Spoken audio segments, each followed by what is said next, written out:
السلام علیکم۔ عید الاضحیٰ کے دوسرے روز بھی سنت ابراہیمی کی ادائیگی کا سلسلہ جاری، اناڑی کسائیوں نے بھی حد کر دی۔ کیا آپ حالات حاضرہ سے آگاہی حاصل کرنا چاہتے ہیں؟ خبر کے پیچھے چھپے اصل حقائق جاننا چاہتے ہیں تو ابھی سبسکرائب کیجئے جلمل پاکستان کو اور ساتھ ہی گھنٹی کے نشان پر کلک کر دیں۔ آپ کو بتاتے چلیں کہ عید الاضحیٰ کا دوسرا روز مذہبی جوش و جذبے سے منایا جا رہا ہے۔ کراچی میں کچرا کنڈیوں والے مقامات پر آلائشوں کے ڈھیر لگ گئے۔ شہری آج بھی سنت ابراہیمی کی ادائیگی میں مصروف ہیں۔ کسی نے بکرا، کسی نے اونٹ اور کسی نے بیل ذبح کیا۔ خواتین نے کچن کا محاذ سنبھال لیا ہے۔ کل کے مہمان آج میزبان بنے ہوئے ہیں۔ کلیجی، پلاؤ، کڑاہی پر بچے بڑے سب خوب ہاتھ صاف کرنے میں مصروف ہیں۔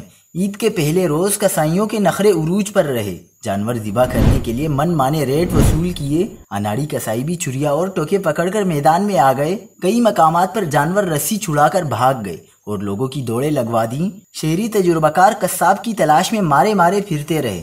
ان کا کہنا ہے کہ عید پر تجربہ کار قصاب نایاب ہو جاتے ہیں۔